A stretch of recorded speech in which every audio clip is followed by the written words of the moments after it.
Hello everyone, this is Vasadab. Welcome to today's name lectures. We will discuss about IIT JEE के best book के बारे में जो आपके लिए ज़रूर करनी चाहिए।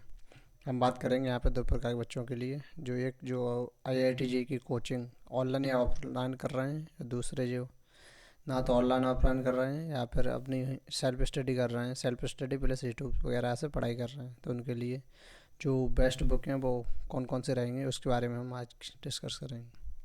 तो सबसे पहले बता दूं, जो बच्चे अपनी IIT JEE की प्रिपरेशन किसी ऑनलाइन या ऑफलाइन कोचिंग से कर रहे हैं तो उसके लिए आप अपने कोचिंग के स्टडी मटेरियल को फॉलो कर सकते हैं। उसके अलावा आप कुछ बुक हैं सो मैं आपके लिए बताता जाऊंगा। और PYQ आप करना ना भूलें, PYQ ज़रूर करें, चाहे JEE मेंस और JEE एडवांस दोनों के लिए। आपका टारगेट अगर JEE मेंस है तो आप JEE मेंस की करें, अगर आपका टारगेट JEE मेंस और JEE एडवांस है तो आप दोनों लगा सकते हैं, JEE मेंस और JEE एडवांस।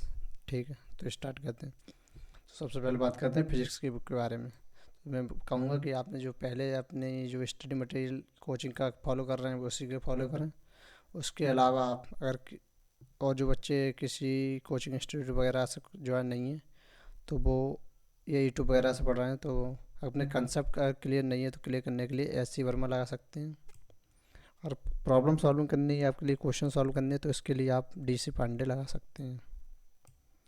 अगर आप देखना चाहते हैं कि JEE मेंस से अलावा JEE एडवांस और उससे ऊपर लेवल के क्वेश्चन करना चाहते हैं तो आपको IEE रीडोप लगानी चाहिए। इसमें आपके लिए क्वेश्चन एक से एक बेहतरीन क्वेश्चन मिलेंगे, जिससे कि आपके लिए JEE एडवांस की क्लैरिटी और ज़्यादा अच्छी होगी।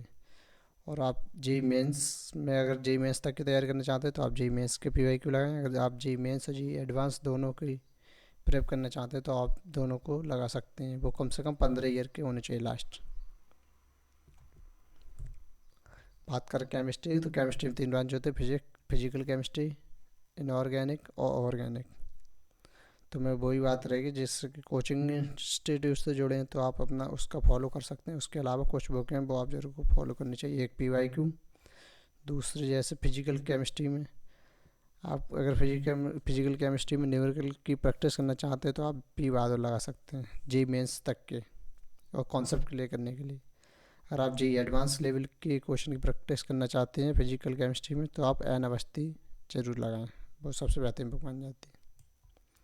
ऑर्गेनिक केमिस्ट्री की बात करें तो इसमें आप मॉरिस लगा सकते हैं। दूसरी MS जॉन।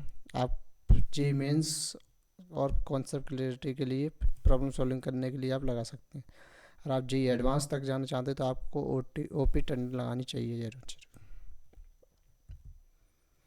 और इनऑर्गेनिक केमिस्ट्री के लिए मैं कहना चाहूँगा कि आपके लिए सबसे इम्पोर्टेंट है वो आपके लिए NCERT क्लास 11 और क्लास 12 के लिए करनी ही करनी है। उसके अलावा आप JDLE कर सकते हैं, जो आपके लिए थ्योरिटी और आपके कंसेप्ट को क्लियर करेगी। और आप अगर इसके अलावा भी लगाना चाहते हैं तो इनमें से दो में से कोई एक लगा सकते हैं, OP टंडन और JDLE के में से। और PYQ तो लगाना ही लगाना। मैथमेटिक्स की बात करें तो आपके लिए अगर कोचिंग का हिस्ट्री मटेरियल कंप्लीट कर लिया जाए तो उसके बाद आप, अगर आपका कंसेप्ट क्लियर नहीं है तो आप RD सर में लगा सकते हैं। अगर आप देखना चाहते हैं कि moderate level and JEE mains और उससे नीचे के क्वेश्चन करना चाहते हैं तो आप A दास गुप्ता, इस पर अच्छी और प्रॉब्लम सॉल्विंग दी होती है। या फिर अरंत की श्री लगा सकते हैं। अगर आप JEE एडवांस लेवल की प्रैक्टिस करना चाहते हैं तो आप ब्लैक बुक या A दास गुप्ता की बुक लगा सकते हैं, जिसमें आपके लिए JEE एडवांस और उससे ऊपर के क्वेश्चन दिए होते हैं, जिससे आपकी कॉन्सेप्ट क्लियरिटी और बेहतरीन होगी। और आपके लिए PYQ तो छोड़ना ही है। PYQ 36 जितने ईयर की कर सकें उतने कर सकते हैं। मिनिमम 15 ईयर की आपको करने ही करने, जिससे कि आपके आइडिया लग जाए कि PYQ में कैसे क्वेश्चन पूछे गए हैं JEE मेंस और JEE एडवांस के लिए। अपनी राय सलाह दे सकते हैं कमेंट बॉक्स में। मिलते हैं नई वीडियो, तब तक के लिए धन्यवाद।